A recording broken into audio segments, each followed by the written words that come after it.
Le soleil de juin brillait impitoyablement sur les pavés du 16e arrondissement de Paris. L'odeur du pain frais se mêlait aux effluves de parfums coûteux et au gaz d'échappement des voitures de luxe qui défilaient sur l'avenue.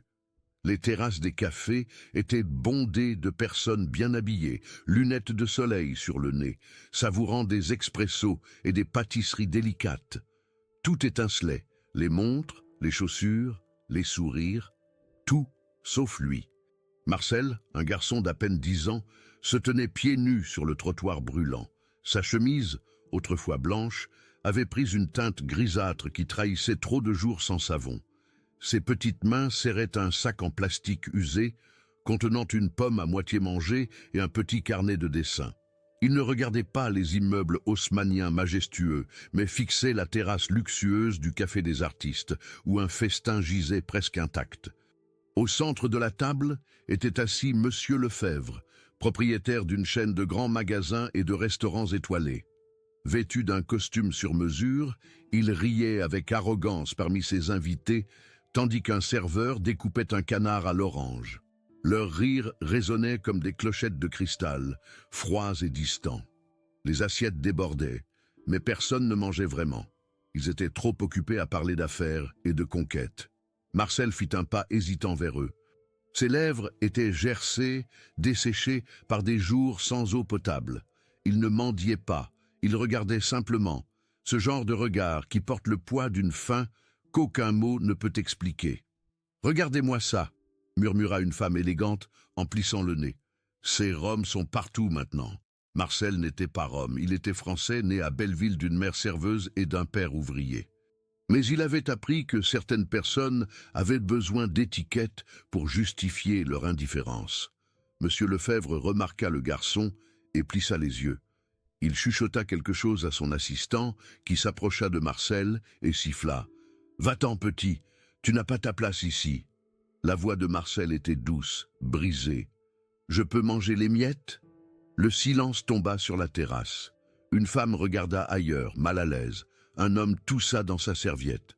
Monsieur Lefebvre baissa les yeux vers lui avec dégoût et après une longue pause, fit un geste négligent vers la poubelle. « C'est là que les miettes appartiennent, » dit-il.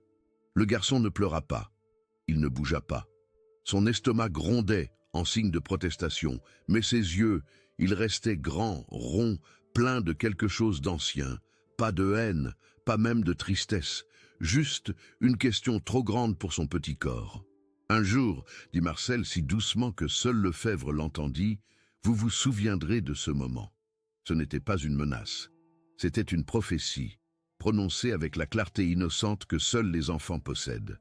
Lefebvre se figea, une coupe de champagne à mi-chemin de ses lèvres. Quelque chose dans les yeux du garçon, une dignité intacte malgré tout, le déstabilisa momentanément. Le serveur, un jeune homme nommé Thomas, observait la scène avec une honte grandissante. Né lui-même dans un quartier difficile, il reconnaissait dans les yeux de Marcel une faim qu'il avait autrefois connue. Discrètement, alors que l'attention de tous était revenue aux conversations mondaines, il glissa un petit pain et un morceau de fromage dans une serviette. Marcel se retourna lentement et commença à s'éloigner, invisible malgré sa présence. Thomas le rattrapa au coin de la rue. « Tiens !» murmura-t-il en lui tendant la serviette. « Prends ça !» Les yeux de Marcel s'élargirent. « Merci !» chuchota-t-il. « Mais pourquoi ?» Thomas haussa les épaules, un sourire triste aux lèvres. « Parce qu'on ne sait jamais qui on deviendra demain. » Marcel hocha la tête, comprenant une vérité bien au-delà de son âge.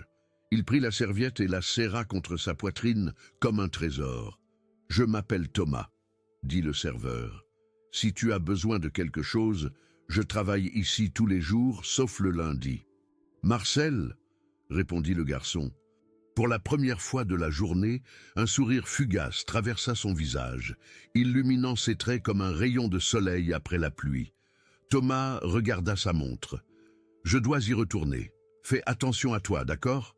Marcel acquiesça et regarda Thomas retourner à la terrasse, où M. Lefebvre exigeait maintenant plus de champagne, la rencontre avec le petit garçon affamé déjà oublié. Mais Marcel n'oublierait pas.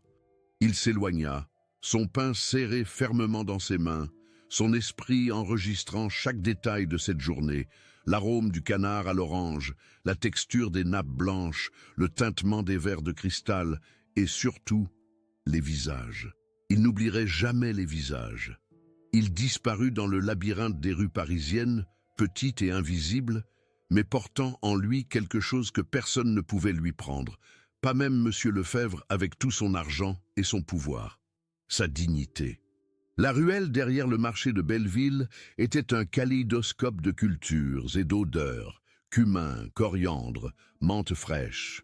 Mais pour Marcel, c'était simplement chez lui. Un vieux matelas derrière une pile de caisses constituait son lit, enveloppé dans un rideau récupéré dans les poubelles d'un théâtre abandonné. Chaque matin, il se lavait le visage à la fontaine publique et parcourait les rues parisiennes, cherchant de la nourriture ou de petits travaux. Il n'avait plus de parents, ou du moins aucun dont il se souvenait clairement. Dans le quartier, on racontait que sa mère était morte d'une pneumonie quand il avait 5 ans. Son père, ouvrier sur les chantiers, avait disparu 1 an plus tard, emporté par le chagrin et l'alcool. Depuis, Marcel avait appris à vivre de la gentillesse des autres, et quand celle-ci faisait défaut, du silence. Mais il n'était pas seul. Madame Laurence, la vieille fleuriste du coin, avait un visage ridé comme une pomme séchée, mais des yeux brillants comme le printemps. Chaque soir, elle gardait un morceau de pain ou un fruit pour Marcel. Elle ne lui posait jamais de questions, ne le prenait jamais en pitié. Elle lui offrait simplement de la chaleur. « Tu as les yeux d'un prince », disait-elle souvent, en brossant ses cheveux de ses doigts noueux. « N'oublie jamais ça, mon petit. » Il souriait, non pas parce qu'il la croyait, mais parce que c'était bon d'entendre ces mots. Marcel avait aussi des rêves. Il rêvait d'être cuisinier.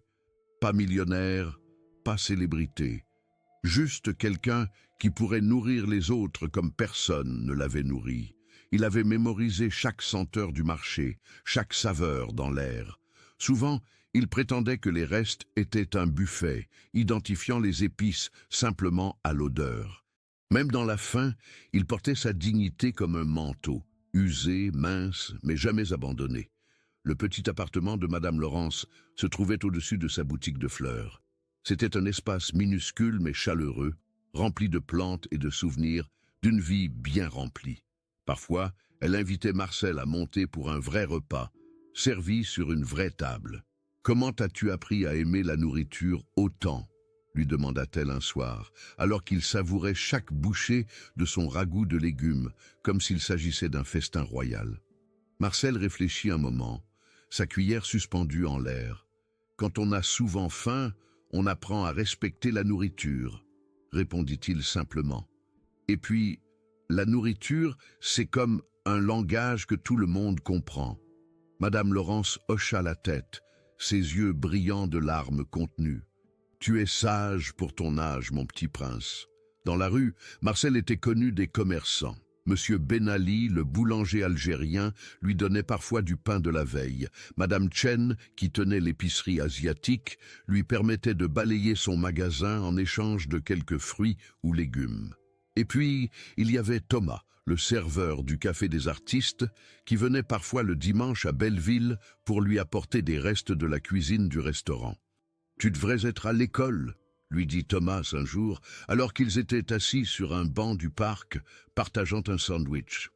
Marcel haussa les épaules. « J'y vais parfois, quand j'ai des chaussures propres et que personne ne me pose trop de questions. » Thomas fronça les sourcils. « Il y a des services sociaux qui pourraient... » « Non, » l'interrompit Marcel, son visage soudain plus âgé que ses années. « J'ai vu ce qui arrive aux enfants dans le système. Je préfère ma liberté. » Thomas n'insista pas. Il comprenait la méfiance de Marcel envers les institutions. « Alors, qu'est-ce que tu fais de tes journées quand tu ne cherches pas à manger ?» Le visage de Marcel s'illumina. « J'observe les cuisiniers. Je regarde par les fenêtres des restaurants. J'écoute les conversations sur les recettes au marché. J'apprends. Tu veux devenir cuisinier ? » « Je veux créer des plats qui racontent des histoires, » répondit Marcel, ses yeux fixés sur un point invisible. « Des histoires de réconfort, de joie, des histoires qui font oublier la faim. » Thomas resta silencieux un moment, touché par la profondeur de ce désir. « Et toi ?» demanda Marcel. « Pourquoi tu es serveur dans ce restaurant de riches ?» Thomas sourit. « Pour payer mes études de photographie et pour observer les gens. Comme toi, j'apprends. » Ils échangèrent un regard complice, deux observateurs dans un monde d'acteurs. Chaque nuit, sous les étoiles de Paris, Marcel chuchotait ses rêves au ciel comme des prières que personne ne lui avait apprises. Et chaque matin, il se levait à nouveau, toujours croyant.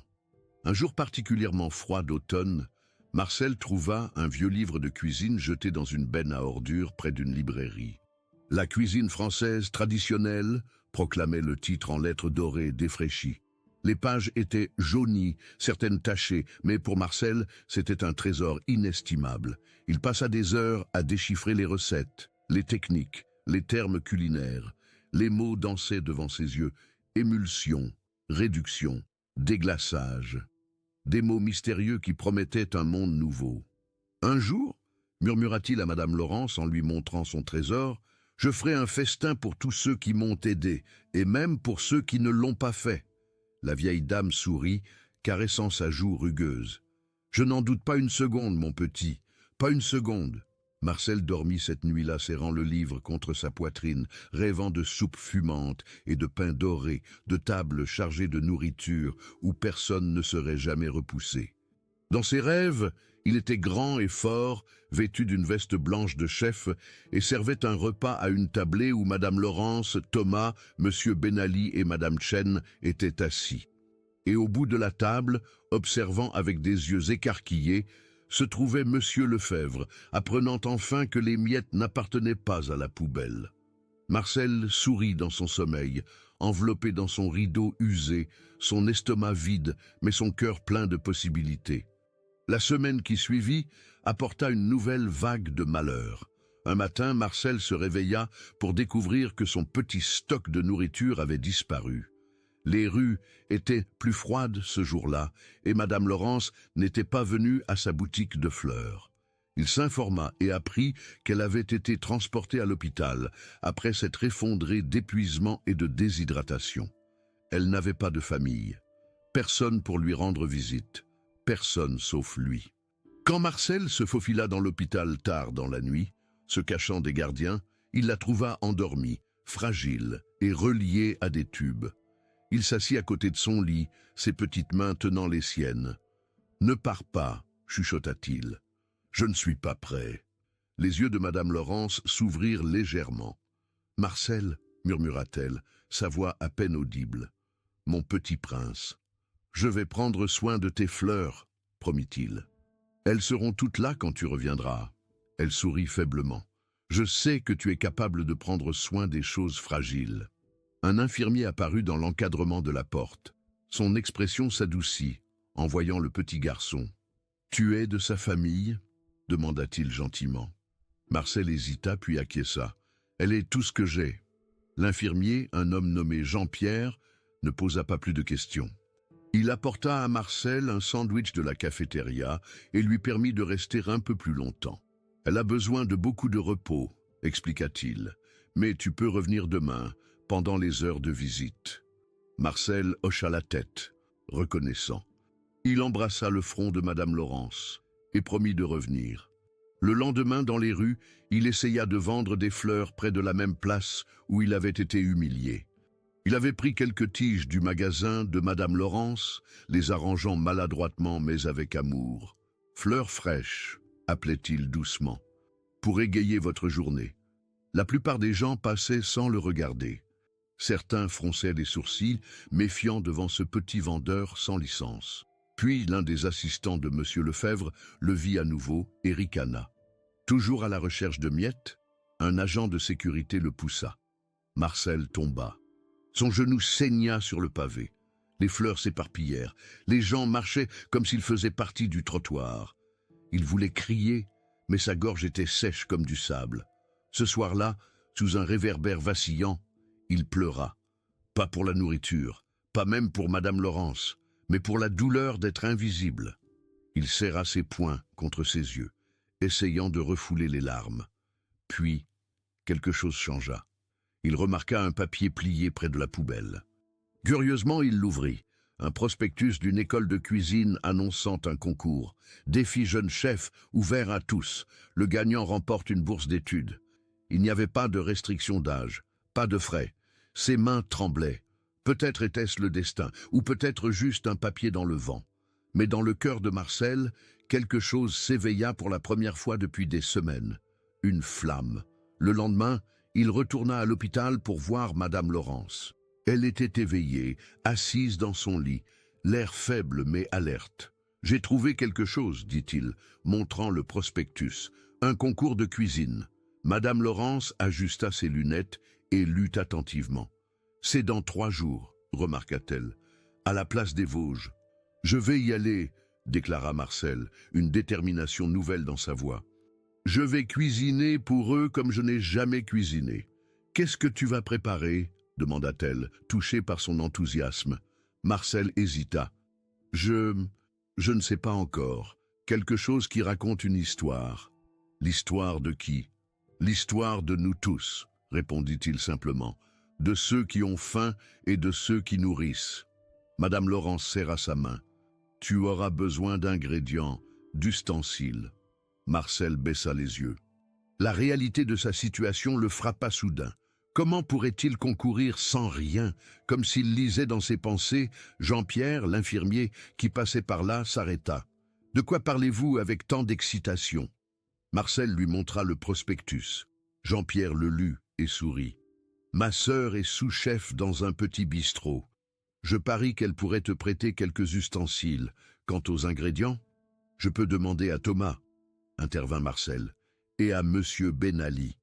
Et Madame Chen. » Jean-Pierre hocha la tête, impressionné par la détermination du garçon. « Il semble que tu aies déjà un réseau de soutien. » Marcel réfléchit à ces mots. Un réseau. Des personnes qui se souciaient de lui. C'était vrai. Il n'était pas aussi seul qu'il le pensait parfois. Les 2 jours suivants furent un tourbillon d'activités. Marcel courait d'un bout à l'autre de Belleville, rassemblant promesses et ingrédients. Thomas lui apporta des herbes fraîches de la cuisine du restaurant. Monsieur Benali promit de lui fournir de la farine et du levain. Madame Chen offrit des légumes et des épices. La sœur de Jean-Pierre, Émilie, vint même le rencontrer dans le parc, apportant une petite mallette de couteaux et d'ustensiles. « Montre-moi ce que tu sais faire » demanda-t-elle, sceptique mais curieuse. Marcel, intimidé par cette professionnelle, prit un couteau et commença à découper une carotte que Madame Chen lui avait donnée. Ses mouvements étaient maladroits mais précis, guidés par des heures d'observation à travers les fenêtres des restaurants. Émilie haussa les sourcils. « Qui t'a appris à tenir un couteau comme ça ?»« Personne, » répondit Marcel. « J'ai regardé. J'ai appris. »« Tu as regardé et appris, » répéta-t-elle, une nouvelle note de respect dans sa voix. « D'accord, petit. Je vais t'aider, mais à une condition. »« Laquelle ? » ?»« Si tu gagnes cette bourse, tu iras à l'école normale et l'école de cuisine. Tu as trop de talent pour rester dans la rue. » Marcel considéra sa proposition. L'école signifiait des règles, des adultes qui poseraient des questions, mais cela signifiait aussi apprendre, grandir, peut-être même un jour avoir sa propre cuisine. « D'accord, » dit-il finalement. « Je promets !»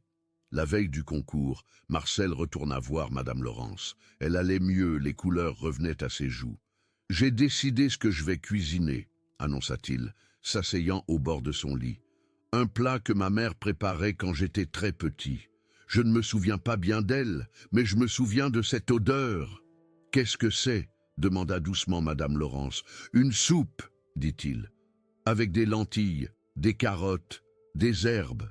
Elle la préparait quand nous n'avions pas grand-chose, mais elle rendait ce rien spécial. » Une larme glissa sur la joue de Madame Laurence. « C'est parfait, Marcel, parfaitement toi. » Cette nuit-là, Marcel ne dormit presque pas. Allongé sur son matelas usé, il répétait mentalement chaque étape, chaque ingrédient. Il imaginait les juges goûtant sa soupe, sentant non seulement les saveurs, mais aussi l'histoire qu'elle racontait. Une histoire de faim et d'espoir, de douleur et de persévérance. Juste avant l'aube, il se leva et contempla le ciel qui s'éclaircissait au-dessus de Paris. Quelque part, dans ces mêmes rues, Monsieur Lefebvre dormait probablement dans son lit luxueux, ignorant que le petit garçon qu'il avait renvoyé vers la poubelle s'apprêtait à transformer des miettes en festin. Marcel sourit, serrant contre son cœur le livre de cuisine usé, sa talisman. Aujourd'hui, il cuisinerait. Et demain, qui sait? Peut-être que demain, il ne serait plus invisible. Le concours se déroulait sur la place des Vosges, où l'élégance historique rencontrait l'effervescence culinaire. Des tentes blanches abritaient des postes de cuisine improvisés, et des chefs de divers horizons arrivaient avec leur matériel professionnel et leur sourire confiant. Marcel vint pieds nus, portant seulement un sac en toile contenant les ingrédients rassemblés par ses amis, et la petite mallette de couteau prêtée par Émilie. Des rires étouffés circulèrent quand il s'inscrivit. « Toi » ricana un concurrent en tablier immaculé. « Où est ton équipement, gamin des rues ?» Mais l'organisatrice, une femme d'une cinquantaine d'années nommée Sophie Moreau, le regarda avec curiosité. « Laissez-le essayer », dit-elle, réduisant les ricanements au silence d'un seul regard. Sophie était une ancienne chef étoilée reconvertie dans l'enseignement culinaire. Elle avait créé ce concours pour découvrir des talents bruts, pas pour célébrer ceux qui avaient déjà tout. « Ton nom » demanda-t-elle à Marcel, son stylo suspendu au-dessus de la liste des participants. « Marcel, Marcel Dubois. »« Et quel plat prépares-tu aujourd'hui, Marcel Dubois ?» Il inspira profondément. « Une soupe de lentilles aux herbes et au pain grillé. » Un autre concurrent pouffa. « Une soupe au milieu de l'été ?» Sophie leva un sourcil. « La cuisine n'a pas de saison quand elle vient du cœur. » Elle se tourna vers Marcel. « Ton poste est le numéro 7. Tu as 2 heures. » Le poste de cuisine assigné à Marcel était équipé du minimum. Un réchaud à gaz, une casserole, une poêle, quelques ustensiles de base. À côté de lui, un homme barbu préparait un foie gras aux figues, ses mouvements rapides et assurés trahissant des années d'expérience. Marcel sortit ses ingrédients un par un. Lentilles corail offertes par Madame Chen, carottes et oignons du marché, un bouquet d'herbes fraîches procuré par Thomas, pain de la veille donné par Monsieur Benali, et une petite fiole d'huile d'olive précieusement gardée par Émilie pour les occasions spéciales. Ses mains tremblaient légèrement en allumant le réchaud. Il n'avait jamais cuisiné sur une vraie cuisinière auparavant, seulement sur des réchauds de fortune dans l'arrière-cour du marché. « Besoin d'aide, petit ?» demanda le chef barbu, remarquant son hésitation. Marcel secoua la tête, déterminé. « Non, merci, je peux le faire. » Il commença par faire revenir les oignons finement coupés dans l'huile d'olive, ajoutant une pincée de sel. L'odeur familière l'enveloppa, réveillant des souvenirs enfouis, sa mère dans leur minuscule cuisine, chantonnant doucement tout en remuant une marmite similaire. Autour de lui, les autres concurrents s'affairaient avec des techniques complexes. Émulsion, réduction, présentation artistique.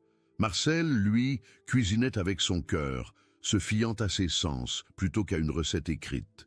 Il ajouta les carottes, puis les lentilles, et enfin l'eau.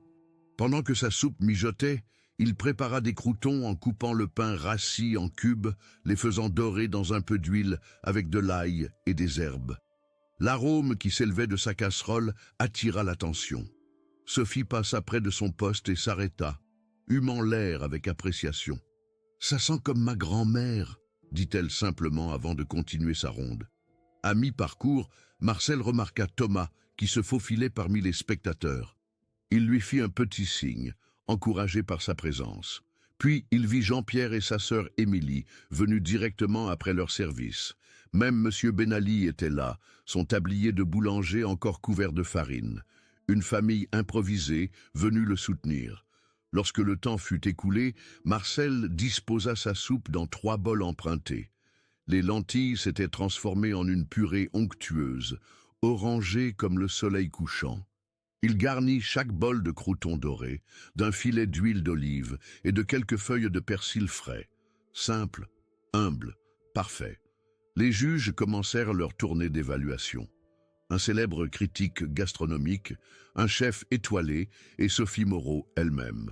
Ils goûtaient, notaient, passaient aux concurrents suivants sans révéler leurs impressions. Quand ils arrivèrent devant Marcel, le critique haussa un sourcil. « Une soupe de lentilles ? Vraiment ?» Marcel hocha la tête, soudain conscient de la simplicité de son plat face aux créations sophistiquées des autres. « C'est la soupe que ma mère préparait, » dit-il doucement. Quand nous n'avions presque rien, elle transformait ce rien en quelque chose qui nous faisait oublier notre faim. Le chef étoilé échangea un regard avec Sophie, puis ils goûtèrent en silence. Le temps sembla s'arrêter. Le critique ferma les yeux. Le chef étoilé prit une seconde cuillerée, puis une troisième. Sophie reposa sa cuillère lentement, ses yeux brillants d'une émotion que Marcel ne put déchiffrer. « Où as-tu appris à équilibrer les saveurs comme ça ?»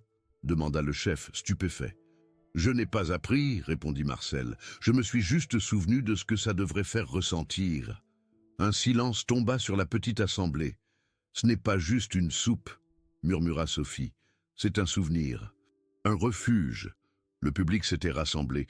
Parmi eux, vêtu d'un costume sombre au lieu de son habituel costume clair, se trouvait Monsieur Lefebvre. Sa femme, une femme discrète, connue pour ses œuvres philanthropiques, avait insisté pour qu'il assiste à l'événement. Il ne reconnut pas Marcel immédiatement, puis il le fit, et quelque chose dans sa posture changea. Juste un tressaillement. Les juges délibérèrent pendant ce qui sembla une éternité. Finalement, ils revinrent au centre de la place, où Sophie prit le microphone. « La cuisine n'est pas seulement une question de technique, » commença-t-elle, « c'est une question d'âme.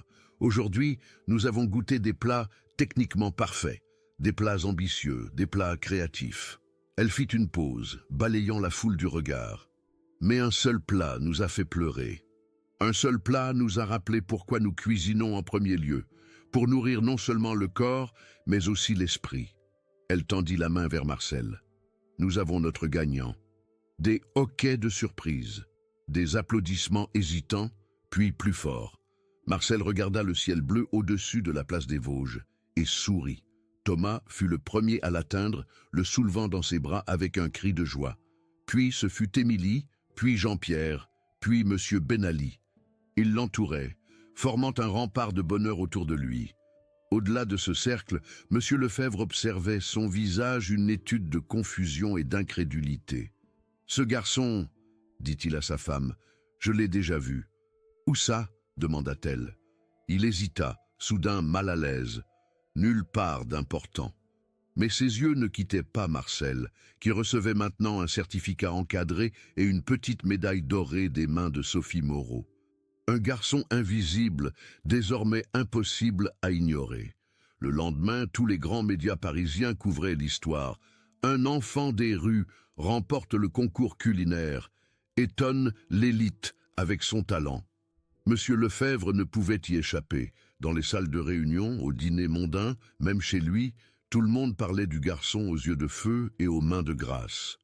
L'histoire avait touché une corde sensible dans une ville où la gastronomie était une religion et où l'injustice sociale devenait de plus en plus visible. Les journalistes recherchaient Marcel, désireux d'entendre son parcours. Comment un enfant sans domicile fixe avait-il développé un tel palais, une telle compréhension des saveurs? Marcel, lui, était resté au chevet de Madame Laurence à l'hôpital, lui racontant sa victoire dans les moindres détails. « Tu aurais dû voir leur visage, » dit-il les yeux brillants. « Quand ils ont goûté ma soupe, c'était comme s'ils goûtaient quelque chose qu'ils avaient perdu depuis longtemps. » Madame Laurence serra sa main, des larmes de fierté coulant sur ses joues ridées. « C'est parce que tu as mis ton âme dans cette soupe, mon petit, et l'âme, ça ne s'achète pas. » Une infirmière entra, tenant un journal. « Tu es célèbre, » dit-elle à Marcel avec un sourire. « Tout l'hôpital ne parle que de toi. » Sur la photo, Marcel se tenait debout, son certificat de victoire entre les mains, son visage illuminé d'une joie pure que même l'objectif de l'appareil photo ne pouvait contenir entièrement. Puis vint l'invitation. Sophie Moreau organisa un dîner de gala pour lever des fonds destinés aux enfants défavorisés et Marcel fut invité à préparer le plat d'ouverture. Avec l'aide d'Émilie et de Thomas, il prépara un assortiment de plats traditionnels aux racines modestes, sa soupe de lentilles, désormais baptisée soupe du souvenir, des croquettes de pommes de terre aux herbes, et un pain aux noix et aux figues. Des plats de pauvres rendus dignes des rois. La salle du petit palais étincelait de lustre et de soie. Monsieur Lefebvre y assistait à nouveau, cette fois sans entourage, accompagné seulement de sa femme, Claire. Il se tenait en retrait, mal à l'aise pour la première fois de sa vie dans ce milieu qu'il dominait habituellement. « Je ne comprends pas pourquoi tu tenais tant à venir, » murmura-t-il à Claire. « Parce que parfois, Henri, il faut regarder ce qu'on préfère ignorer, » répondit-elle simplement. Lorsque Marcel apparut sur la scène, maintenant vêtu d'une veste de chef blanche et tenant une cuillère en bois comme un sceptre, la foule se leva d'un seul mouvement. Il parcourut la salle du regard et vit Monsieur Lefebvre, debout au fond, silencieux. Leurs yeux se croisèrent.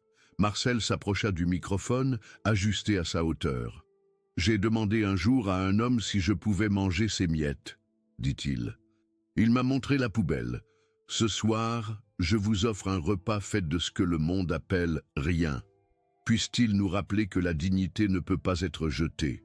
Le silence était assourdissant, puis brisé par des applaudissements tonitruants. Monsieur Lefebvre ne frappa pas dans ses mains, mais sa femme si, avec des larmes dans les yeux.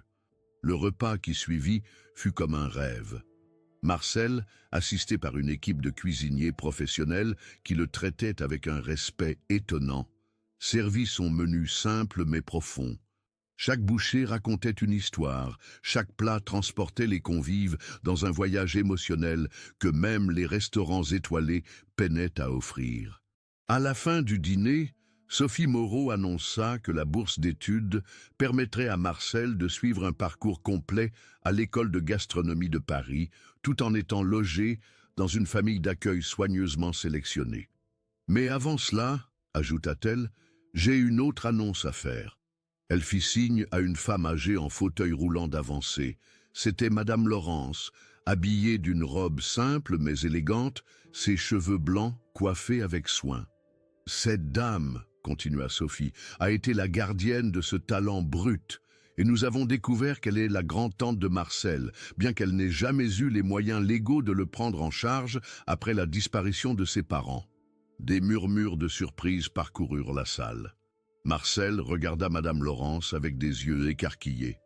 Elle lui sourit, un sourire qui disait tout. « Avec l'aide de nos avocats, poursuivit Sophie, les papiers d'adoption sont en cours. Marcel aura enfin un foyer légal tout en poursuivant sa formation. » Les applaudissements redoublèrent. Marcel courut vers Madame Laurence et l'enlaça, enfouissant son visage dans son cou parfumé de lavande. « Tu le savais ?» chuchota-t-il. « Je t'ai toujours considéré comme mon enfant, » répondit-elle. « Maintenant, le monde le saura aussi. » À la fin de la soirée, alors que les invités commençaient à partir, Marcel remarqua Monsieur Lefebvre qui se tenait près de la sortie, semblant attendre quelque chose. Sa femme était partie en avant, le laissant seul face à ses pensées. Marcel s'approcha de lui, tenant toujours sa cuillère en bois. « Bonsoir, monsieur, » dit-il poliment. Lefebvre le regarda, son visage un masque d'émotions contradictoires. « Tu es remarquable, » dit-il finalement, les mots semblant arrachés de sa gorge. « Je suis juste Marcel, » répondit le garçon, « le même qu'avant. »« Non, » Lefebvre secoua la tête, « tu n'es pas le même. Tu es visible, » suggéra Marcel. Le mot flotta entre eux, chargé de vérité. « J'ai été incorrect dans mon jugement, » admit Lefebvre, chaque syllabe lui coûtant visiblement. Marcel considéra ces paroles, non pas des excuses, mais peut-être le début d'une prise de conscience. « Vous savez, dit-il doucement, ma soupe aurait aussi pu nourrir l'homme qui m'a envoyé vers la poubelle. La nourriture ne juge pas qui la mange. » Lefebvre cligna des yeux, surpris par la sagesse contenue dans cette simple phrase. « Ma femme dirige une fondation pour enfants défavorisés, dit-il soudainement. Elle aimerait peut-être discuter avec toi de tes expériences, pour mieux comprendre. » Marcel sourit. « Je serais heureux de parler avec elle. » Comme Lefebvre tournait les talons pour partir, Marcel ajouta « Monsieur ?» L'homme s'arrêta. « Les miettes ne font jamais de bons repas, mais parfois elles mènent à une table entière. Lefebvre resta immobile un instant, puis hocha la tête presque imperceptiblement avant de disparaître dans la nuit parisienne. Thomas, qui avait observé l'échange de loin, s'approcha de Marcel. Qu'est-ce qu'il voulait? Marcel haussa les épaules. Je pense qu'il essayait de comprendre quelque chose. Et il a compris. Peut-être pas encore, répondit Marcel, mais il a commencé à regarder. Cette nuit-là, en rentrant dans le petit appartement au-dessus de la boutique de fleurs que Madame Laurence pouvait maintenant récupérer grâce aux fonds recueillis, Marcel s'arrêta devant la fenêtre. Paris scintillait sous les étoiles, la même ville qu'il avait ignorée pendant si longtemps et qui maintenant chuchotait son nom. « Les choses vont changer, » dit Madame Laurence, s'approchant derrière lui. « Tu es prêt ?» Marcel serra sa cuillère en bois, ce témoin silencieux de son voyage. « Tant que je me souviens d'où je viens, » répondit-il, « je peux aller n'importe où. » 10 ans passèrent. La vie de Marcel avait changé complètement. À 19 ans, il était devenu non seulement un chef respecté, mais aussi un symbole d'espoir pour beaucoup. Après avoir terminé sa formation à l'école de gastronomie de Paris avec les honneurs, il avait travaillé dans plusieurs restaurants prestigieux avant de prendre une décision qui avait surpris le monde culinaire. Au lieu d'accepter des offres lucratives de grands établissements parisiens, Marcel avait ouvert un petit restaurant dans son ancien quartier de Belleville. Les Miettes, c'était son nom, choisi délibérément pour rappeler d'où il venait. L'endroit n'était pas luxueux, mais chaleureux et accueillant, avec des murs couleur miel et des tables en bois poli. Chaque jour, il servait 2 menus, un à prix normal pour ceux qui pouvaient payer et un autre, identique mais gratuit, pour ceux qui ne le pouvaient pas. C'est un modèle commercial ridicule, avait commenté un critique. Il va faire faillite en 6 mois. Mais les Miettes étaient devenus un phénomène. Les clients fortunés venaient de loin, prêts à payer plus que le prix demandé pour goûter la cuisine de Marcel et participer à sa vision. Les habitués locaux se mêlaient aux touristes et aux businessmen, créant un mélange social rare dans une ville souvent compartimentée. En ce matin de printemps, Marcel préparait le menu du jour avec son équipe, composée principalement de jeunes issus de milieux défavorisés qu'il formait personnellement. « Chef, on a reçu les champignons des bois », annonça Lucas, un garçon de 16 ans que Marcel avait trouvé dormant dans le même recoin de marché où lui-même avait autrefois cherché refuge. « Parfait », répondit Marcel. « On va les utiliser pour la soupe forestière. » Madame Laurence, maintenant âgée de 80 ans mais toujours vive d'esprit, était assise dans son fauteuil près de la fenêtre, observant avec fierté son petit-neveu devenu homme. Elle vivait désormais dans un appartement confortable, au-dessus du restaurant, et passait ses journées à lire aux enfants du quartier ou à conseiller Marcel sur ses herbes et fleurs comestibles. « Thomas vient dîner ce soir », rappela-t-elle. « Il rentre de son voyage au Japon. » Marcel sourit. Thomas, après des années comme serveur, avait finalement réalisé son rêve de devenir photographe culinaire.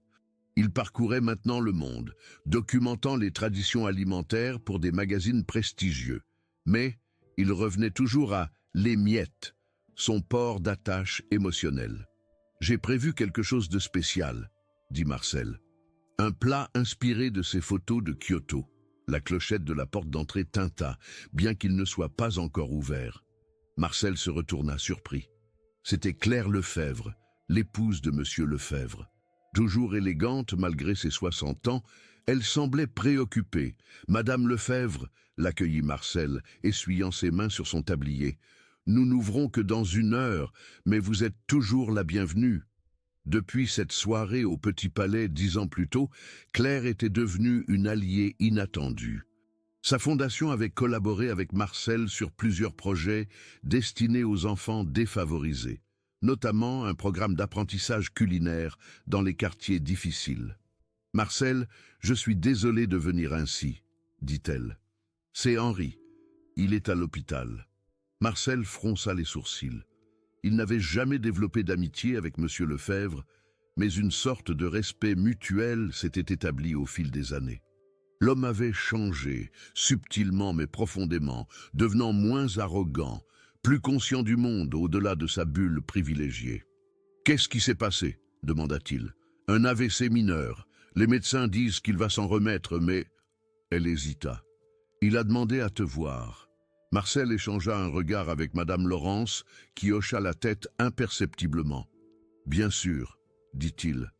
« Je peux venir cet après-midi, entre le service du déjeuner et celui du dîner. » Lorsqu'il arriva à l'hôpital privé quelques heures plus tard, Marcel portait un petit panier couvert d'un linge. L'odeur qui s'en échappait attirait les regards curieux du personnel médical. La chambre de Monsieur Lefebvre était spacieuse et lumineuse, avec vue sur les jardins du Luxembourg. L'homme lui-même semblait plus petit dans son lit d'hôpital, sa chevelure maintenant entièrement blanche, son visage marqué par les années. « Marcel, » dit-il, sa voix plus faible mais toujours reconnaissable, « tu es venu. Vous avez demandé à me voir. » répondit simplement Marcel. Claire les laissa seuls, fermant doucement la porte derrière elle. Un silence s'installa entre eux, chargé d'une histoire partagée, mais vécue de côtés opposés. « J'ai apporté quelque chose ?» dit finalement Marcel, posant le panier sur la table de chevet. Il en sortit un bol de soupe fumante, la même soupe de lentilles qui avait changé sa vie, et un morceau de pain frais. « Votre femme m'a dit que vous ne mangiez pas la nourriture de l'hôpital. » Lefebvre regarda le bol, puis Marcel. « Après toutes ces années, tu m'apportes de la nourriture. » Ce n'était pas une question, mais une constatation empreinte d'ironie. « La nourriture a toujours été mon langage, » répondit Marcel, « et parfois les mots ne suffisent pas. » Lefebvre prit le bol entre ses mains, humant l'arôme avec une appréciation évidente. Il goûta une cuillerée, puis ferma les yeux. « C'est extraordinaire, » murmura-t-il. « Comme à ce concours, il y a des années. »« La recette n'a pas changé, » dit Marcel. « Juste quelques herbes en plus. » Lefebvre mangea lentement, savourant chaque bouchée. Quand il eut terminé, il posa le bol vide et regarda Marcel droit dans les yeux. « Je n'ai jamais vraiment compris, » dit-il, « comment un enfant qui n'avait rien pouvait créer quelque chose d'aussi complet. » Marcel sourit légèrement. « Quand on connaît le vide, on apprécie mieux ce qu'il remplit. J'ai passé ma vie à accumuler, » réfléchit Lefebvre, « des possessions, du pouvoir, du prestige. Et pourtant, rien n'a jamais eu le goût de cette soupe. Il n'est jamais trop tard pour apprendre à goûter, » dit doucement Marcel. Lefebvre hocha la tête, une compréhension nouvelle dans ses yeux fatigués. « Claire m'a parlé de ton programme pour les enfants. C'est bien ce que tu fais. » Venant de lui, c'était un compliment considérable. « J'aimerais que ma fondation s'associe officiellement à ton restaurant, » continua-t-il. « Pas juste pour les programmes sociaux, mais pour aider à ouvrir d'autres établissements comme les Miettes dans différents quartiers, des endroits où personne n'est invisible. » Marcel le regarda, surpris par cette proposition inattendue. « Pourquoi maintenant ?» demanda-t-il. Lefebvre toucha le bol vide du bout des doigts. « Parce que j'ai finalement compris que les miettes ne suffisent pas, et que j'ai encore le temps de faire mieux. » Cette nuit-là, en rentrant au restaurant où Thomas l'attendait avec ses histoires du Japon, Marcel repensa à ce moment dans la chambre d'hôpital. Un cercle qui se fermait, une blessure ancienne qui commençait peut-être à guérir. Le restaurant était plein, comme toujours. Des clients de toutes origines sociales partageaient les mêmes tables, mangeaient les mêmes plats, échangeaient les mêmes sourires. Parmi eux, Marcel reconnut plusieurs de ses enfants, ceux qui l'avaient aidé au fil des ans, maintenant adultes et poursuivant leur propre chemin. Thomas leva son appareil photo quand Marcel entra, capturant son expression pensive. « Une photo qui vaut 1000 mots », commenta-t-il. Marcel s'assit à côté de Madame Laurence, qui prit sa main dans la sienne. « Tu as l'air préoccupé, mon petit prince, » dit-elle, utilisant toujours ce surnom malgré ses 19 ans. « Je réfléchissais à comment les choses changent, » répondit-il, « et à comment elles restent les mêmes. » Il regarda autour de lui, vers cette famille élargie qu'il s'était créée, ce lieu où la nourriture faisait plus que nourrir les corps. À l'entrée de son petit restaurant, construit près de la ruelle où il avait autrefois dormi, pendait une enseigne en bois qui disait Même les miettes peuvent devenir un festin entre les bonnes mains. Et en dessous, gravé en lettres dorées, le monde peut vous ignorer, mais la dignité se souvient toujours.